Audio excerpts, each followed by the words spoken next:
Gamers, welcome back. Today I'm going to review Stardew Valley.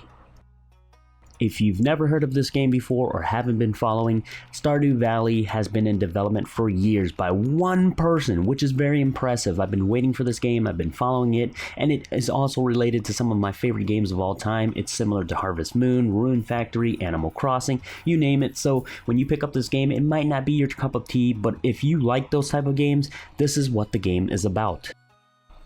At first glance, when you look at the game, it has 2D sprites. The music is very catchy and relaxing, and the sound effects are pretty neat and very cute. But that's not the reason why people play these type of games, or the fact that you should hate on it because of that, etc. The reason why people love these type of games is the fact that it's one gem of a game, full brimming with content. Content is the most important aspect for these type of game. It's a money-making game. You make money, you buy things, you upgrade, and as you work, you get rewarded, and the content keeps flowing, and that's the most important aspect I look for in this game. And right now, after playing it for 10 hours, I barely scratched 5% of the game. And not only that, but I've only went through one season in 10 hours. One season, which is amazing because it's 4 seasons, a couple of years to unlock everything, and that's going to be about, what, 40 hours plus for 1 year, 80 hours for 2 years, and you name it. It's going to take 100 hours plus to find everything in the game and to collect. I'm just going to go over quickly on some of the content of the game. I don't even want to spoil too much of it for you guys that I've seen, but the fact is that I want you to discover it and see for yourself. For $15, there's so much content in the indie game, and usually I don't buy as much indie game nowadays because of the fact that there's tons of them and not all of them are a gem, but this is one gem of a game that you've just gotta play for 15 bucks. And if you don't like it, then you don't like it. But the moment you do any of these activities that I will tell you or talk about in the next few sentences, is the fact that it's too late for you to return it, because that's how deep the rabbit hole goes. So what do you notice when you turn on Stardew Valley? Well, the first thing is that the game has resolution support. It has keyboard support and keybind support. It has a controller support, and yes, it does play well with both. The controller even has rumble effects, which is added by Concerned Ape, who is the developer of the game. Insane. How does the game story starts? Well, your grandfather gives you a letter and says that if you ever stress out in living the daily modern life, you can always open this letter up, and that's what you end up doing, working for a big company and getting stressed out behind a desk job. You end up opening the letter, and there you are. You're going back to your farm or your grandfather's cottage, and from there, the choice is pretty much yours.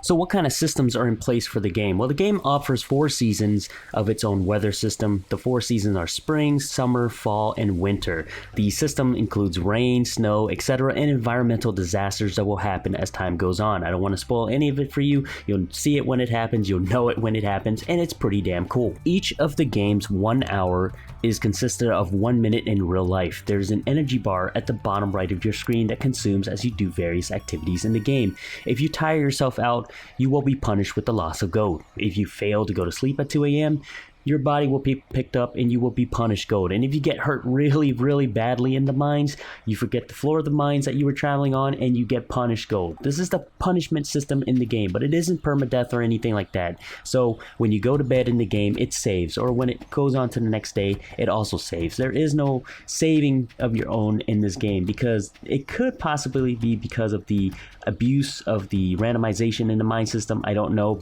That's the way the system works, but it gives you a reason to replay the game and also do things differently. So what kind of places can you explore in the game? There are tons of places. There's your farm, which is huge in this game, and it takes a lot of work to clear it out, so you can always clear up your farm. There is a town full of 28 people you can interact with. There is a desert that you'll be able to visit later on. There is a sewer. And then there's the mine that acts like a dungeon in the game, because there are over 50 to 100 plus floors in it, full of monsters that starts off with cute little slimes, etc., and then gets worse as you progress. You have to equip yourself to fight and venture in it with rings, swords, and also shoes that acts as armors, and all types of weapons such as daggers, slingshot, the club, the pirate cutlass, and there's tons more, and a lot of different secret places that I have yet to uncover, because you need to upgrade or complete special event before you can progress. So what can you do in this game basically to make money? Well, there's plenty. You can farm and grow plants. You can grow vegetables. You can grow various peppers, tomatoes, corns, and even farm tree saps depending on the season, are just some of the few things you can do as farming. If you want, you can grow a livestock empire from cows, chickens, selling eggs, or even churning butter. You can forge items in the woods and all around the map, such as wood, stones, plant life, etc., and all sorts of neat items. You can be a miner, you can go into dungeons, you can excavate stones, you can find certain things and then take it to the archaeologist and then sell it to him there.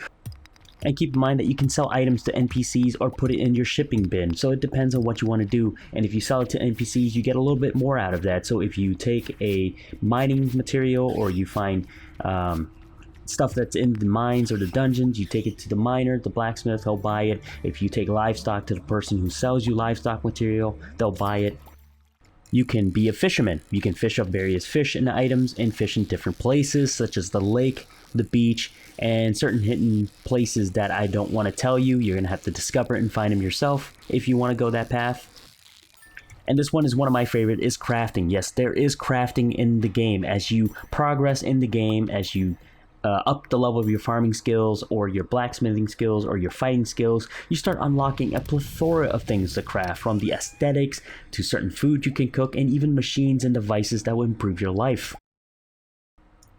You can also cook in the game. If you want, you can cook. Once you start getting a kitchen up, you can cook various recipes and collect items to cook these recipes. In order to cook, you have to have a kitchen and learn the recipe. You can learn it from TVs, you can access it through special events, and as you improve your skills, you'll also learn recipes. Another way to earn money is questing. There's questing in the game. It betters the relationship with the people around you, but at the same time, you can find these quests on the boards, or sometimes certain events happen and you'll be given a quest. There's also an adventure guild in the north. Remember I was talking about that through the mining mission? Well, if you join that guild and slay monsters, guess what? That's also questing too, I guess. But anyways, by killing monsters, you'll earn rewards for that, and that counts as another way to earn money in the game, because monsters drop loot. There are also special rewards in the game that can be earned. One of the special ways to earn them is to turn in stuff to the archaeologist or the museum. If you do that, you'll earn unlocks and certain things such as seeds, cooking recipes, and much more. The other way is there's going to be a special community center, and they'll give you certain things you have to do or turn in to access certain special equipments and stuff that you'll see once you see it. And this branch is extensive. As you unlock one other branch, it branches out to another branch, and you have to do all these packages in order to unlock the special items. One of the special items I'll tell you is fixing that bridge to the east. So in order to access the east side, you have to turn in these bundles, and you have to do all the bundles in the branch. And once it branches out, you'll see the other rewards. So that's some of the things you can do in this game to earn money. Now, what is all this money for? At the end of the day, it's all about rewards, and every time you spend your money and progress, there is always more and more. And you figure that you're rich at one point, but you're never rich, because there's always more things to buy and more things to progress in. For example, you can expand your house with the money. You can gear yourself up and go deeper in the dungeons. You can upgrade your farming tools and make your life better from that. You can upgrade your farm and add on various buildings and special buildings. You can interact with the community. You can use that money and interact with the community and give them gifts in order to unlock even more progressive storylines. You can interact with the festivals in the game. Every season has certain festivals that happen. You can use all this money to start an empire and whatever you like I said before, the farming, the livestock, etc. Or you can go ahead and get married and choose whoever you want. By that I mean same-sex marriage also, and the people have to be single. So that's your choice on who you want, and what you do is up to you. And based on the information about the marriage system in the game, it's not the end of the game. There is unique content to the marriage system depending on who you pick to marry in the game. So what kind of people will you meet in this game? There's plenty of great characters with personality aside from the mayors and the town folks. In order to know them better, you have to interact with them. You have to get these hearts going up, and by the time you have good relationships with them, you can even enter their rooms, which is something you can't do in the beginning of the game. But some of the people also includes a hobo, a wizard, and even a gypsy. The writing to the characters are alright, but they have various dialogues that you'll notice will change as you progress, and even offer multiple responses from you. So you have multiple choices you can choose from to respond to them. Which comes to my most important question about the game. What is the goal of the game? To be quite frankly honest with you, I can't answer this one at all yet, because for some reason you're gonna have to come back to me at 100 hours plus of gameplay. I am left in the dark as much as anyone else going blind into this game because everyone else hasn't beaten this game yet, and everyone is on the same boat on this except for the testers and the developer himself, and the only people that knows is them. And therefore I truly cannot answer this one for you, so apologies for that. Perhaps the goal is to live life in this game, or maybe a deeper plot is in play, which I can sort of see. Anyways, this game is really special, guys, and some of the things I've told you is as much as I've encountered in 10 hours of play thus far in the game, while leaving off still a huge chunk of what I've seen so far because I don't want to spoil too much of it, and this is some of the stuff you'll notice just by looking and exploring around the map in the game. What is the game coming out with later on? Well, the game does in fact have a multiplayer coming out. It's not done yet. The developer released the game early so that everyone can actually enjoy the single player experience. So multiplayer will come later on. That's a fact. The questionable thing right now is game update. Is that going to happen? We don't know for sure yet. We're going to have to wait for an announcement, but there might be. So let's hope. It will make the game even better and bigger. I only have a couple of cons in this game, and it's very few. Is the fighting system in this game. It can definitely be tweaked with because it's kind of stale to stand in the corner and whack the mouse button, and that's what I did pretty much against the enemies in the dungeon. But the enemies do get interesting later on and a bit harder, but overall I'm still doing the same actions I do. And the pet system in the game can be more in-depth. For example, you only get to choose between a dog and a cat, and what can you do with them really? You can put water in their bowl and pet them, and so that part can definitely do with more content honestly in the future, but that's it.